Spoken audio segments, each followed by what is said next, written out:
Air force lieutenant commander करण अपनी train का इंतजार कर रहे हैं। उन्हें श्रीनगर जाना था लेकिन ट्रेन थोड़ी सी लेट हो गई थी और तभी अचानक वहां बारिश शुरू हो जाती है।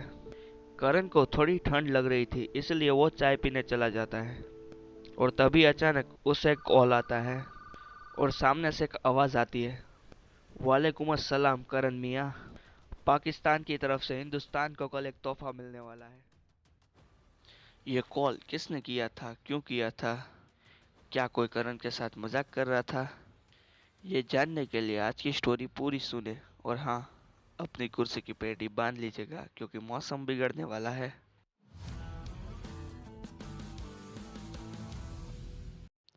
जब से ये कॉल आया था तब से करण की हालत खराब हो गई थी।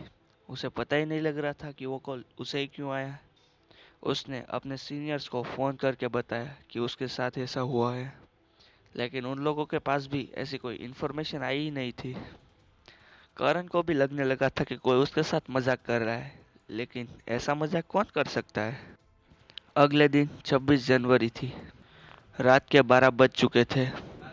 करण का 7 बजे से पहले श्रीनगर पहुंचना बहुत ही जरूरी था। करण ट्रेन का इंतजार कर रहा था, तभी उसे अचानक वहाँ एक लड़की दिखाई देती है। लड़की को देखकर करण उस लड़की के पास जाता है। करण ने उस लड़की से कहा कि मेरा नाम करण है, मैं एयरफोर्स में काम करता हूँ, और आपका नाम? करण को लड़की पहली नजर में ही पसंद आ गई थी। वो उससे बात करना चाहता था। वो लड़की ठंड से कांप रही थी, तो करण ने उसे कहा कि आप यहीं रुकिए, मुझे 2 मिनट दीजिए, मैं आपके लिए चाय लेकर आता हूँ। करण दुकान पर जाता है और 2 चाय का ऑर्डर देता है। जैसे ही वो ऑर्डर देता है कि अनाउंसमेंट होती है कि उसकी ट्रेन आ चुकी है, वो तुरंत चाय लेकर उस ट्रेन के पास पहुंचता है, लेकिन उसे वो लड़की कहीं दिखाई नहीं देती है।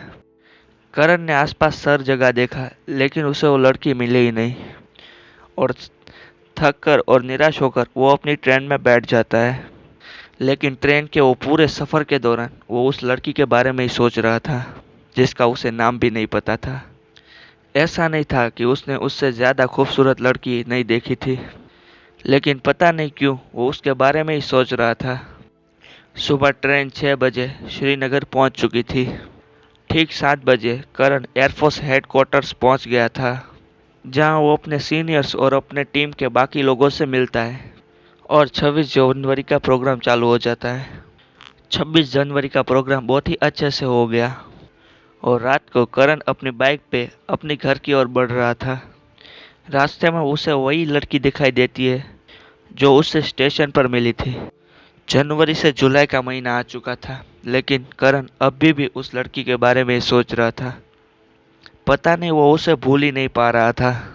करण अपने साथ काम करने वाले अपने दोस्त के साथ ये सारी बात करता है। करण के दोस्त जाकिर ने कहा कि 5 साल हो गए मीनल को मरे हुए, और अब जाके तू किसी और लड़की के बारे में सोच रहा है।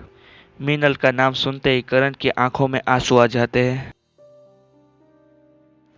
फिर जाकिर उससे कहता है कि भाई तू टेंशन मत ले, वो लड़की किसी न किसी तरह से तुझे मिल जाएगी, लेकिन 10 दिन बाद हमारा एयरक्राफ्ट टेस्ट है, तो उस पर फोकस कर अभी। करण अपने आंसू रोकता है और हाके में अपना सर हिलाता है। 10 दिन बाद एयरक्राफ्ट वाला दिन आ चुका था, जब पूरी टीम का टेस्ट होने वाला था। सब लोग बहुत ही नर्वस हो चुके थे, लेकिन टेस्ट बहुत अच्छी तरह से पूरा हुआ और सबने बहुत ही अच्छा किया था।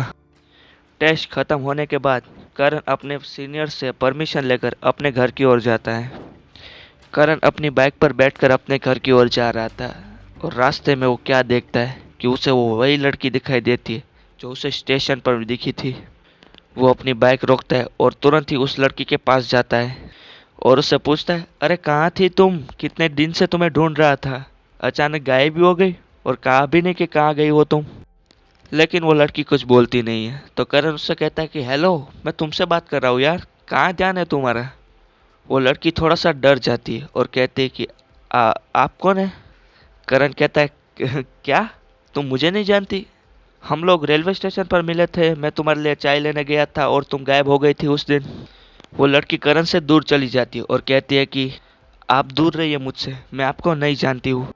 ये सुनकर करण को थोड़ा अजीब लगता है, वो उससे कहता है कि क्या तुम मुझे भूल गई हो? मैं करण, मैं एयरफोर्स में काम करता हूँ, मैं तुम्हें स्टेशन पर मिला था, याद आया कुछ? तो वो लड़की कहती है कि देखिए, मैं आपसे आखिरी बार कह रही हूँ, मैं आपको नहीं जानती हूँ, आप यहाँ से चले जाइए, वरना मैं लोगों को चिल्लाकर बुला दूंगी। करण कहता है ठीक है ठीक है ठीक है, मैं चला जाता हूँ। और करण वहां से चला जाता है, लेकिन उसे अभी तक यह नहीं पता लग रहा था कि वो ऐसा क्यों कर रही है। पूरे रास्ते में वो यही सोच रहा था कि वो लड़की ऐसा क्यों कह रही है। करण अपने घर पहुंच चुका था, पर वो अभी भी उस बात के बारे में सोच रहा था। और सोचते सोचते उसे कब नींद आ जाती है उसे पता ही नहीं चलता।